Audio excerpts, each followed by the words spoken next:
ಗಜಾನನ ಪದ್ಮಾರ್ಕಂ. ವಿಷ್ಣುವನ್ನು ಕಾಡಿದ್ನಂತೆ ವಿಘ್ನ ವಿನಾಯಕ.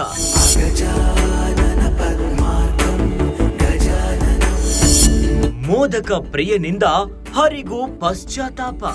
ಕಪಿಲೋ ಗಜಕರ್ಣಕಃ. ವಿಷ್ಣು ಶಂಕ ಗಣನಾಯಕನ ಅದ್ಭುತ ಕಥೆ. ಗಜಾನನ ಪದ್ಮಾರ್ಕಂ ಗಜಾನನಂ. ಜಯ ಮಾಡೋ ವಿನಾಯಕ, ಜಯ ನೀಡೋ ವಿನಾಯಕ. ಮೋದಕ ಪ್ರಿಯ, ಮೂಷಿಕ ವಾಹನ, ವಿಘ್ನ ವಿನಾಯಕ ಗಣನಾಯಕ.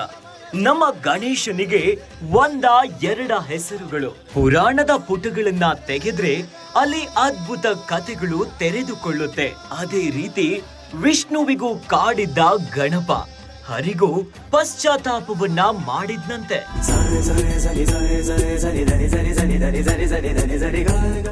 ವಿಷ್ಣು ಒಂದು ಶಂಖವನ್ನ ಹೊಂದಿದ್ದ. ಒಂದು ದಿನ ದಿಢೀರಂತ ಶಂಖ ಕಾಣೆಯಾಯ್ತು. ಎಲ್ಲಿ ಹುಡುಕಿದ್ರೂ ಸಿಗಲಿಲ್ಲ. ಆಗ ವಿಷ್ಣು ಸಿಟ್ಟಿಗೆದ್ದ. ಶಂಖವನ್ನ ಹುಡುಕೋದ್ರಲ್ಲಿ ವಿಫಲನಾದ. ಆಗ ದೂರದಿಂದ ಹೊರಹೊಮ್ಮುತ್ತಿದ್ದ ಶಂಖದ ನಾದ ಕೇಳಿಸಿತು. ವಿಷ್ಣು ಆ ದಿಕ್ಕಿನಲ್ಲಿ ಅದನ್ನ ಹುಡುಕಲು ಪ್ರಾರಂಭಿಸಿದನು. ಕೈಲಾಸ ಪರ್ವತದಿಂದಲೇ ಶಂಖ ಬರುತ್ತಿದೆ ಎಂದು ಗೊತ್ತಾಯ್ತು. ಅವನು ಪರ್ವತವನ್ನ ತಲುಪಿದಾಗ ಶಂಖವನ್ನು ಗಣೇಶನು ತೆಗೆದುಕೊಂಡಿದ್ದಾನೆಂದು ತಿಳಿಯಿತು. ಅದನ್ನ ವಾಪಸ್ಸು ಕೊಡುವಂತೆ ಗಣೇಶನನ್ನ ಕೇಳಿದನು. ಅದನ್ನು ಗಣೇಶ ಕೇಳುವುದಿಲ್ಲ ಎಂದು ಅರಿತಿದ್ದ ವಿಷ್ಣುವು ಶಿವನ ಮೂಲಕ ಗಣೇಶನನ್ನ ಕೇಳಿಸಿದಾಗಲೂ ಒಪ್ಪಲಿಲ್ಲ.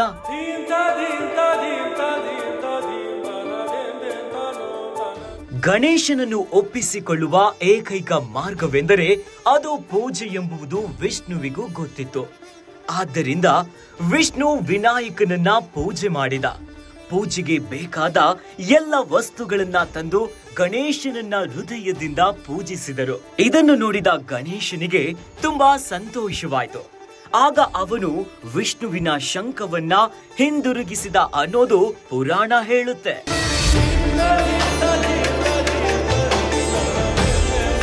ಜಯ ಮಾಡೋ ವಿನಾಯಕ, ಜಯ ನೀಡೋ ವಿನಾಯಕ.